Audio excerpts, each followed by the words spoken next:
Hello दोस्तों, आपका स्वागत है मेरे यूट्यूब चैनल पर।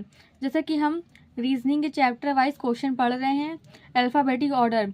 यदि क्रिएट में सभी अक्षरों को वर्णमाला क्रम में बाएं छोर से दाएं व्यवस्थित किया जाए तो उसके बाद प्रत्येक व्यंजन में एक जोड़ा जाए तो नए शब्द में दाएं छोर से पांचवा अक्षर कौन सा होगा। यदि क्रिएट में सभी अक्षरों को वर्णमाला क्रम में बाएं से दाएं व्यवस्थित किया जाए, ठीक है। तो क्रिएट सबकी प्लेस वैल्यू आपको आनी चाहिए। C3 R18 E5 A1 T20 E5। तो पहले क्या लिखेंगे 3, फिर नहीं सॉरी पहले लिखेंगे A1 होता है ना, फिर C3 E5 R18 और T20। तो बोला गया है यदि क्रिएट में सभी अक्षरों को वर्णमाला क्रम में बाएं से दाएं व्यवस्थित किया जाए उसके बाद प्रत्येक व्यंजन में एक जोड़ा जाए। व्यंजन क्या होता है, ये E-I-O-U स्वर होते हैं, ठीक है। तो ये स्वर है, ये स्वर है, ये स्वर है। C3 R18 और T20, ठीक है। ये जो है व्यंजन है, व्यंजन में एक जोड़ा जाए।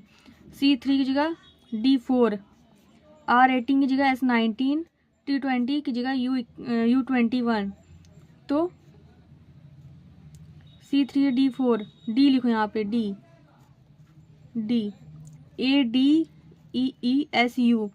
तो व्यंजन में एक जोड़ दिया जाए तो नए शब्द में दाएं छोर से पांचवा अक्षर कौन सा होगा, 1 2 3 4 5 D। तो आप क्या करें, डी पे टिक करके आएंगे, ठीक है। व्यंजन में एक जोड़ा गया है ना, तो क्या आंसर क्या आएगा, डी आएगा। और सेकंड क्वेश्चन क्या है, जैसे कि मैं आपको क्वेश्चन, जैसे मैंने ये क्वेश्चन था हमारा यदि क्रिएट में, इसका आंसर बता रही हूँ, जैसे 3, ठीक है। तो इसका आंसर कहाँ गया, मैं बता रही हूँ 3। पहले क्वेश्चन में क्या आंसर जाएगा, 3 सही है, देखा, ADEESU, ठीक है। ऐसे क्वेश्चन को सॉल्व करना है। मैं बुक्स के अकॉर्डिंग पढ़ रही हूँ, तो आपको न्यू क्वेश्चन डेली मिलेंगे, चैप्टर वाइज पढ़ रहे हैं। सेकंड क्वेश्चन, यदि निम्नलिखित में से 4 एक तरीके से समान है और एक समूह बनाते हैं और लिखित एक समूह संबंधित नहीं है, बताइए कौन सा है वो। सबकी प्लेस वैल्यू आपको आनी चाहिए, ठीक है। K11 P16 M13 N14 D4 W23 C3 X24 E5 V22 B2 Y25 G7 T20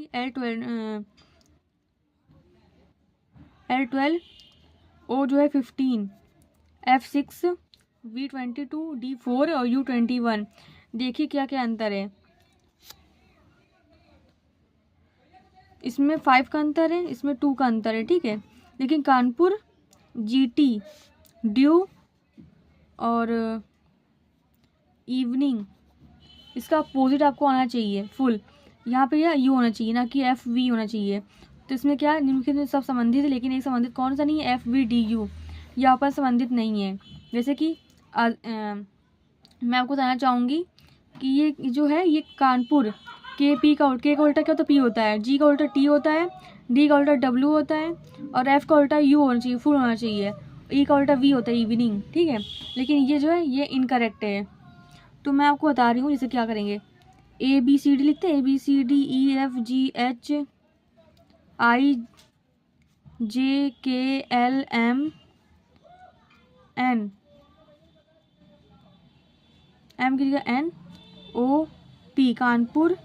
आप उसका उल्टा लिख लीजिए, पहले ABCD लिख लीजिए, फिर इसका उल्टा लिख लीजिए, तो समझ में आ जाएगा आपको। ड्यू क्रैक्स, आज़ाद बॉय क्रैक्स, ठीक है। ये उल्टा आपको आना चाहिए क्वेश्चन, इसलिए मैं आपको बता दे रही हूँ क्वेश्चन क्या है, कैसे आपको आना चाहिए। क्वेश्चन कहाँ गया, ये ABCD के आपको क्रम आने चाहिए। उदाहरण के लिए जैसे कि होते हैं ABCDEFGHIJKLM, M के बाद क्या होता है N, ऐसे, ठीक है। ऐसे क्वेश्चन आपको आने चाहिए, तो आप इसको याद कर लीजिए। आई थिंक आपको वीडियोस में प्लीज़ लाइक एंड सब्सक्राइब करें, मुझे कमेंट भी करें। Thank you.